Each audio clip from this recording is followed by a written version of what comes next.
class written by Alphonse Daudet, right? And before we go into the chapter, let's first hear an audio of the text. The Last Class by Alphonse Daudet.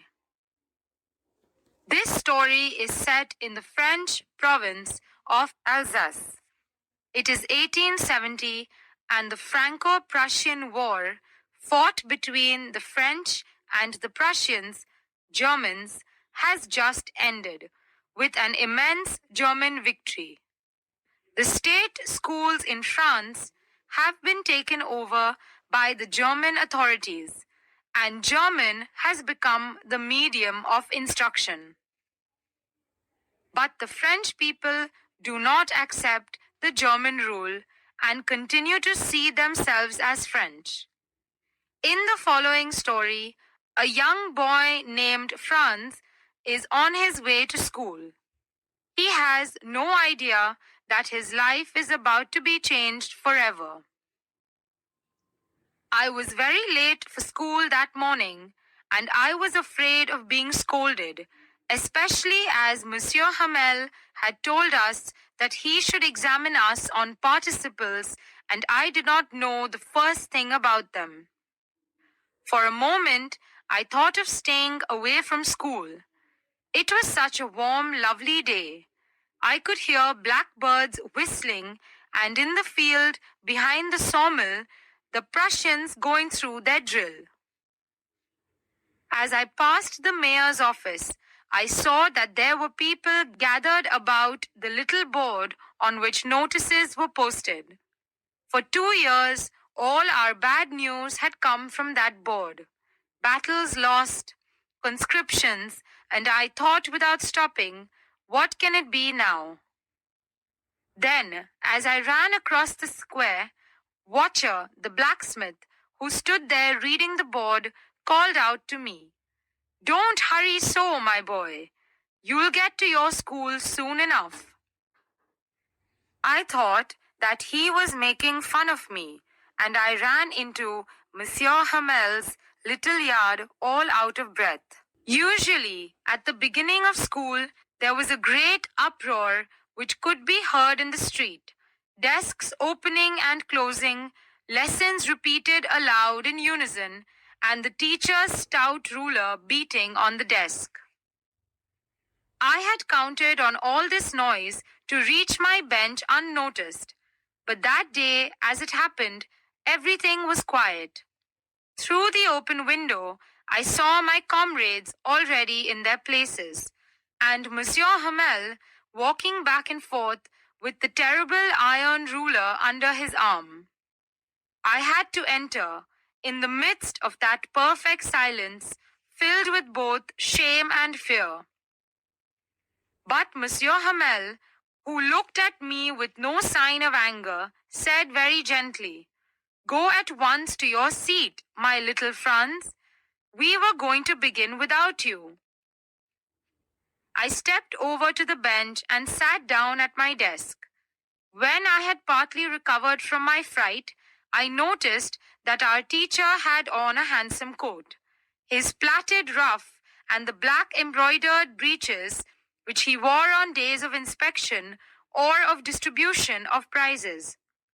Moreover, there was something extraordinary, something solemn about the whole class.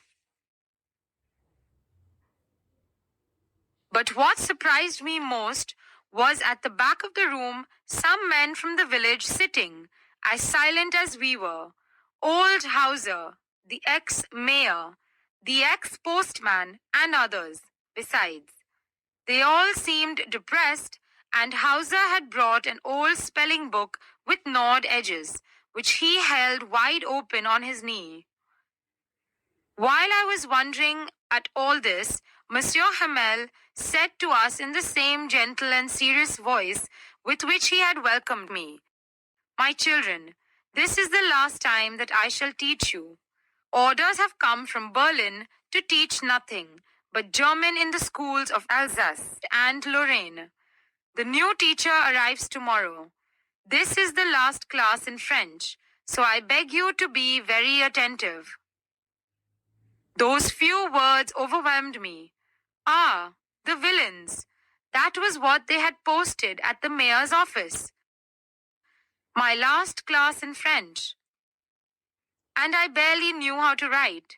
So I should never learn. How angry I was with myself because of the time I had wasted, the lessons I had missed, looking for nests or sliding on the Saar.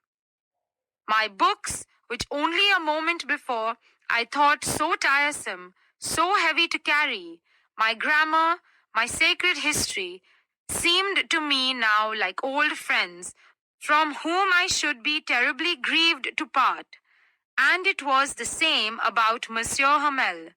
The thought that he was going away, that I should never see him again, made me forget the punishments, the blows with the ruler. Poor man! It was in honor of that last lesson that he had put on his fine Sunday clothes, and I understood now why those old people from the village were sitting at the end of the room. It seemed to mean that they regretted not having come oftener to the school. It was also a way of thanking our teacher for his 40 years of faithful service and of paying their respects to the fatherland which was vanishing. I was at that point in my reflections when I heard my name called. It was my turn to recite. What would I not have given to be able to say that famous rule about participles in a loud, distinct voice without a slip? But I got mixed up at the first words, and I stood there with a full heart, afraid to raise my head. I heard Monsieur Hamel speaking to me. I won't scold you, my little Franz. You must be punished enough. That's the way it goes. Every day we say to ourselves, sure, I have time. I'll learn tomorrow. And then you see what happens. What? You claim to be French, and you can neither speak nor write your language. In all this, my poor Franz, you are not the guiltiest one. Your parents haven't been careful enough to see that you were educated. They preferred to send you to work in the fields or in the factories in order to have a few more sous. And have I nothing to reproach myself for? Have I not often made you water my garden instead of studying? Then, passing from one thing to another, Monsieur Hamel began to talk to us about the French language, saying that it was the most beautiful language in the world, that we must always retain it among ourselves and never forget it, because when a people falls into servitude, so long as it clings to its language, it is as if it held the key to its prison. When the lesson was at an end, we passed to writing. For that day, Monsieur Hamel had prepared some entirely new cards with examples, on which was written, France, Alsace, France, Alsace. They were like little flags waving all about the class. You should have seen how hard we all worked and how silent it was. On the roof of the schoolhouse, pigeons cooed in low tones, and I said to myself as I listened to them, I wonder if they are going to compel them to sing in German too. From time to time, when I raised my eyes from my paper, I saw Monsieur Hamel sitting in his chair and staring at the objects about him. For 40 years he had been there in the same place, with his class just as it was. What a heart-rending thing it must have been for him to leave all those things, indeed, to leave the province forever.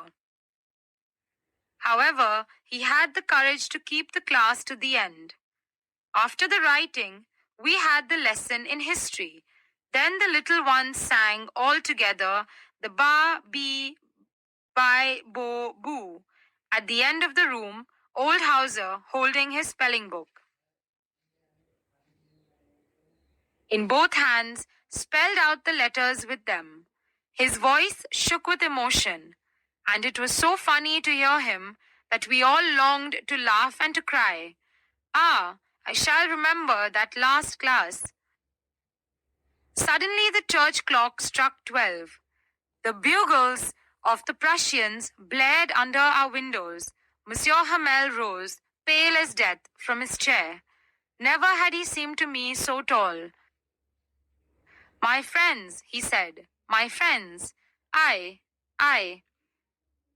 But he could not finish the sentence. Thereupon he turned to the blackboard, took a piece of chalk, and he wrote in the largest letters he could, Vive la France. Then he stood there with his head resting against the wall, and without speaking, he motioned to us with his hand. That is all. Go. So now that we have gone through the text, we have heard the audio of the text, then let's get into the story. First, the background of the story, the last class where the story is being set. So this story was set in the French province of Alsace. Right? It was in 1870, and the Franco-Prussian War was fought between French and the Prussians. You can say that Prussians is now known as Germany. Alright, because Prussian, it comprises of some parts of Poland, Germany, and Austria. So now most of the Prussian area is known as Germany. So in this war, right, in the war fought between the French and the Prussians won the war. They defeated the French militaries. They defeated the French. Okay, so as a result, the provinces of Alsace and Lorraine, they had to learn, or they had been imposed the language of Germans. In these two places, German was to be spoken of rather than their mother tongue, that is French. All right. So in this, as we go through the chapter, we'll learn that what are the impacts that happened in these two places, and how the children and the villagers of these two places are being affected. As for the characters, there are two major characters here: Monsieur Hamel, and then we have Franz. Monsieur Hamel is a teacher in the province of Alsace, and Franz is is a young boy. Okay, who goes to school. Okay, so as the story progresses, we'll find that there was one fine morning when Franz had to go to school. Franz was leaving to go to school, and as he was going through through their town hall, or through the mayor's office, right, he saw that there were many people gathered around near the notice board, which was in the community hall, or we can say the town hall. All right. Then he had a thought that for the past 2 years, all the bad news had been coming from the notice board. Okay, all the bad news of the lost battles, and then conscriptions, and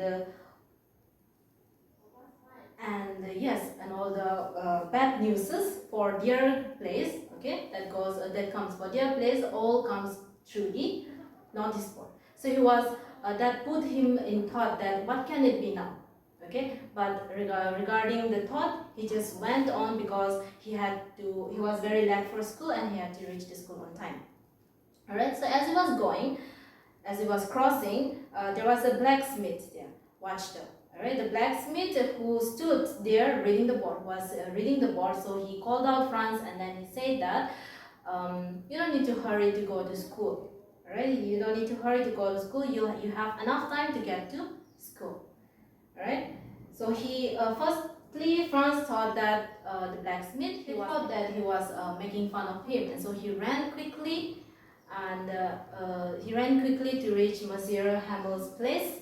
And so when he reached there, he was all out of breath. He was huffing. Right? Now, usually, whenever he reaches the school, right, there is a lot of noise, or there is a great uproar in the school. That happens in our normal school life also. Okay, because it's a school, there are children talking, there are children laughing, there are children playing around, and then the noises that comes from the decks. So usually that is the environment of the school. But then on that particular day, France, he found out that the school was rather very quiet. It was like a Sunday morning. It was very quiet. So he thought that there is no one there in the school. France, he thought that since when there will be a lot of noises and yes, when there will be a lot of noises in the classroom, he thought that he'll just sneak into his bench so that he will get unnoticed by the teacher as well as the students. But then on that day, it was unexpectedly very quiet, so it was he felt very scared that when he goes to the classroom, Monsieur Hamel might notice him and he might get scolded for being late. But then again, unexpectedly on that day, Monsieur Hamel, he didn't scold Franz. In fact, he just told him that go at once to your seat, my little friends. We were going to begin without you. He told these words to Franz in a very gentle tone, in a very gentle voice. So he just went. He stepped in and then he went to his bench and then he sat there. And then when he was looking around, okay, it was a very surprisingly, he found that on that day he noticed that M. Hamel was wearing a very he had on a very handsome coat, his plated ruffed and black embroidered breeches which he wore on days of inspection or of distribution of prizes. So M. Hamel was wearing a very formal dress cut, and then he thought that this type of dresses, this type of outfits he wear only during the prize distribution day or when there is an inspection day. Alright, but then there was nothing specific of that day. So he was put into thought that why is Mr. Hamel wearing those kind of outfits? Okay, and moreover, when he turned back, he saw that there was in the back benches, which usually remains empty. All the villagers were sat there, and then they were there to attend the class too. So that put him into surprise. And as they started the class, Mr. Hamel, he said in a very serious voice again, "My children, this is the last time that I shall teach you. Orders have come from Berlin to teach nothing but German in the schools of Alsace and Lorraine. The new teacher arrives tomorrow. This is the last class in French, so I beg you to be very attentive." So M. Hamel, he gives out the gives out the information that from tomorrow onwards, since they have lost the battle against the Prussians, from tomorrow onwards, right, a new teacher will come and then they will teach them German instead of French. And so today, that particular day will be the last class to learn French. So he wants all the students to be attentive, right? So this information, it really struck Franz. So again, he thought of the time he had when he was coming to school, right? He thought that, okay, so on that notice board where many people were standing there, this was the notice that German will be the language that was imposed to them. Alright, they have to speak German instead of French. Then, again, he thought that, so this is why Monsieur Hamel is wearing such an outfit, and also the villagers are there to attend the class because this will be the last French class, and also they wanted to appreciate the hard work of Monsieur Hamel, who had been serving there in that particular school for almost 40 years. So when the notice was known, when they got the new notice that was sent from the headquarters of Germany, they, especially France, he thought that all this while he never goes to school, right? He used to play outside, he used to play around, he never really goes to school. And at the moment he went to school, he got the notice that this will be the last French class. So all those things goes through his mind about his heavy books that he used to carry every day, right? His heavy books, and then he had to get all those heavy books that he had to carry, like grammar, then his sacred history books, it all will be old friends to him now. He won't be carrying that books anymore, because from tomorrow he'll have to learn German instead of French.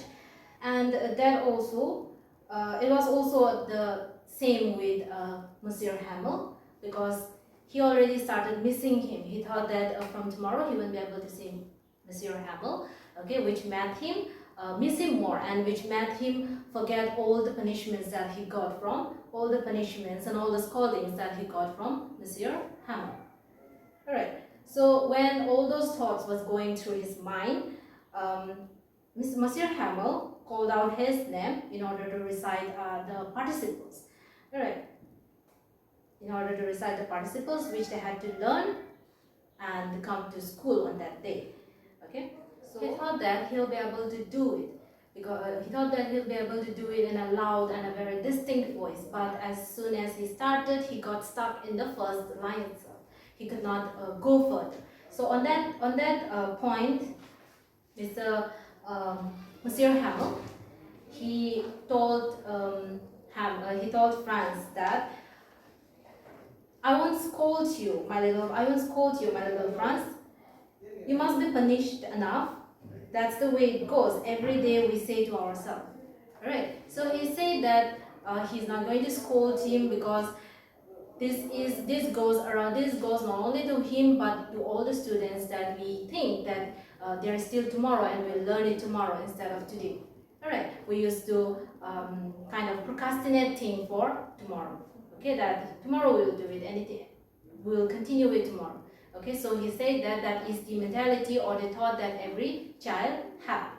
Alright, and moreover, he could not even scold Franz, because he said that Monsieur Hamel, he thought that they are not meant to be scolded, and instead the blame should be on their parents as well as the teachers. Because the parents, instead of letting their children go to school, they rather prefer them to work on fields, as well as Monsieur Hamel himself. He said that whenever Franz came to school, he would rather let him water his plants instead of studying. So he is not to be blamed for. Instead, his parents as well as the teacher, Monsieur Hamel himself, is to be blamed for.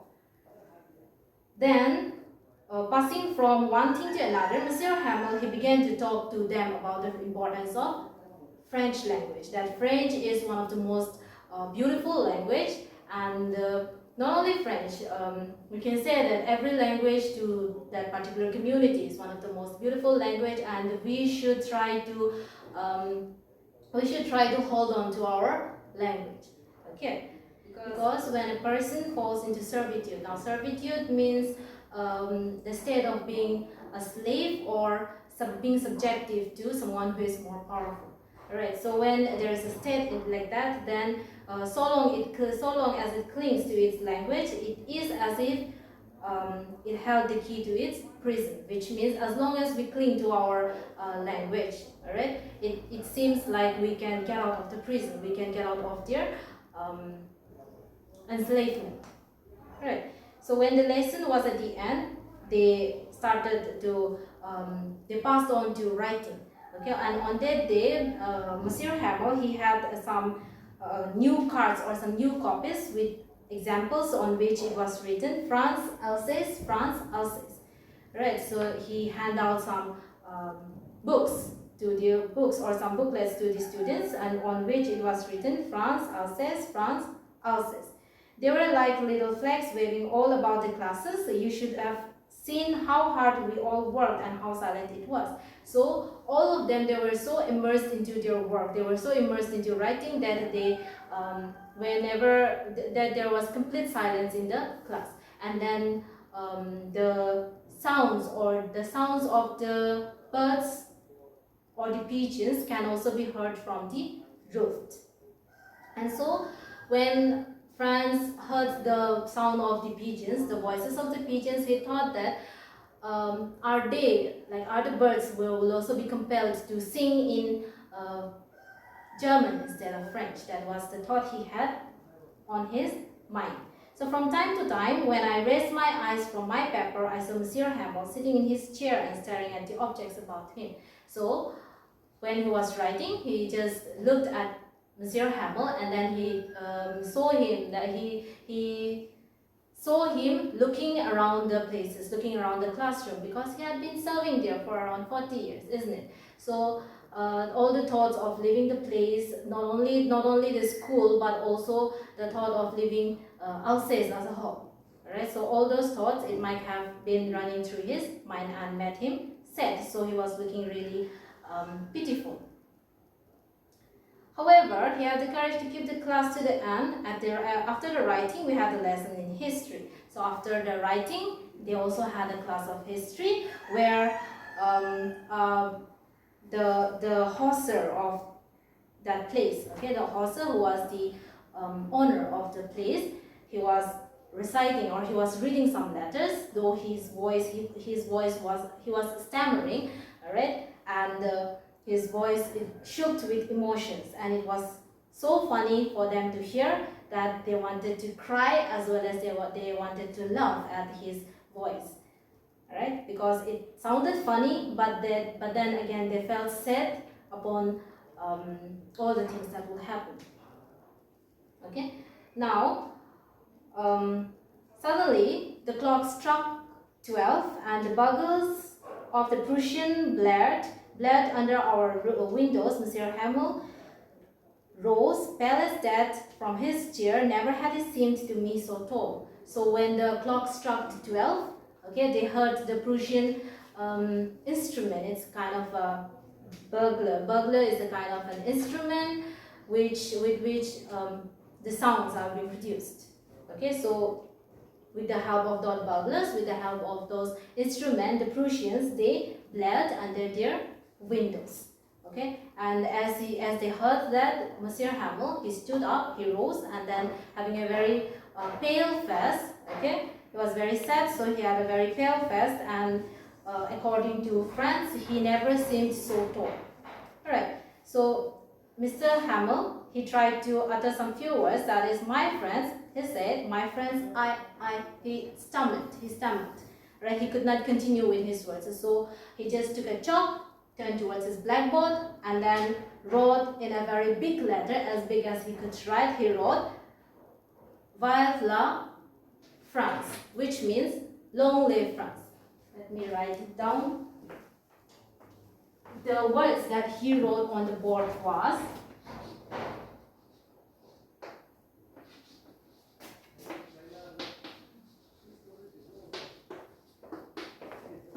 Vive la France. Now this means long live France.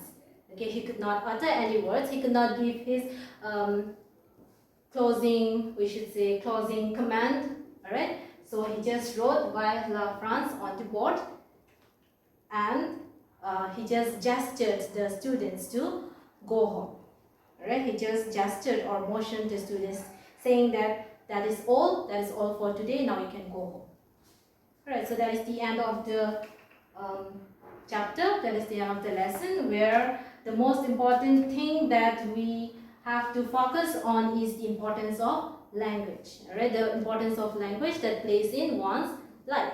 Now, as we have finished the story, let's do some comprehension. In the textbook, okay, in your textbook, you'll find some questions. So let us just do that. Alright, so in the first question, Franz was worried about two things as he hurried to school. What were they? What was the two things that he was worried? You can get it from the story, isn't it? That he was very late and he was worried to get scolding from Monsieur Hamel. Okay, so according to that, you write down the answer. Then the second one, what was the school normally like at the start of the day? What was it like today? So normally, in the normal days, the school was very noisy, isn't it?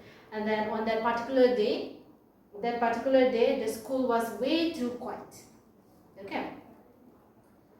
So according to that, according to the story, you write down all the questions that is here in your book, and if we turn to the next page, we'll find structure and usage.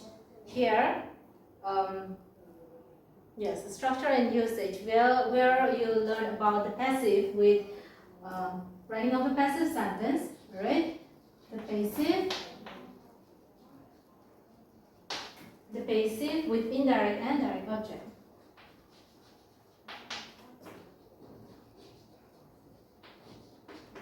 With indirect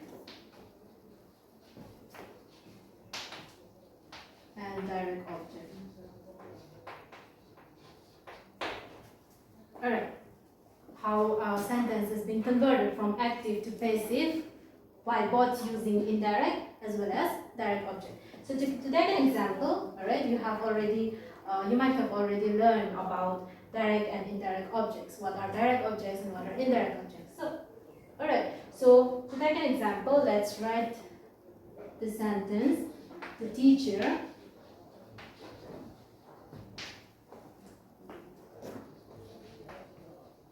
gave the class some homework.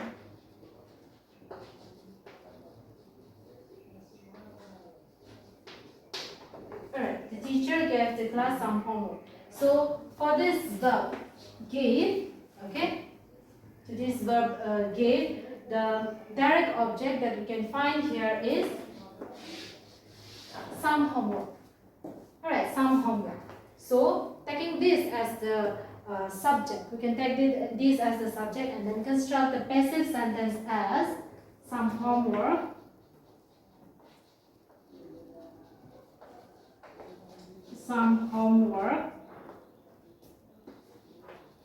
was given to the class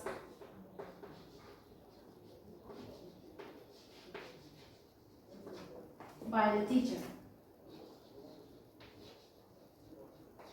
Alright, so this is how we construct by using some homework, which is the direct object. Okay, which is direct object, and also this answers what was given. Right, what was given, that is some homework were given. Right, so this is the direct object of this sentence, and also we have an indirect object with the help of which we can again create a passive sentence. So in this sentence, the verb gave, okay, for the verb gave, we have the indirect object as the class. Right, the class.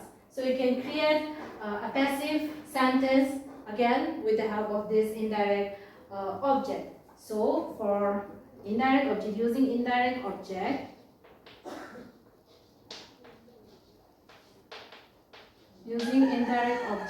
alright, we'll create the sentence created by using indirect object, that is the class, is, you can write it as a subject, isn't it?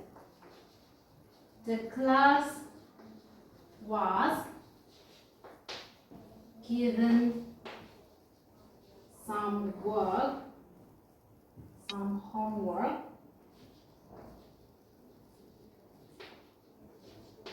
right?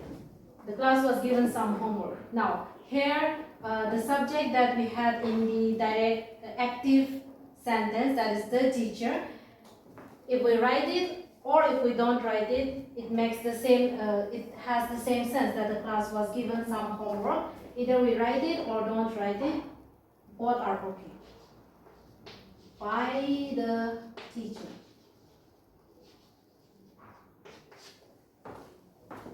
Alright, even we write it, the subject that is here, or we don't, it means the same, that the class was given some homework. So this is how we create sentence, by using direct object, some homework in this case, and then by using indirect object, that is the class in this case. Because here we answered the question to what was given, okay, and then here we answered the question to whom it was given. Alright, so according to this, you write down the rest of the exercises, okay, that is there in your text. Alright, then again, in the listening section, in page number 47, in the listening section, again we have a short paragraph there. okay, which are words or which are sentences that are been taken from the textbook, from the text itself. Okay, so you go through it and then you write it down by going through the text, going through the story, and then you can fill the blanks there. Thank you, everyone. Stay home, stay safe. Do it for self. Do it for your family. Do it for India. Let's break the chain of COVID-19. हम होंगे कामयाब, जय हिंद. हम होंगे कामयाब, जय हिंद. हम होंगे कामयाब, जय हिंद.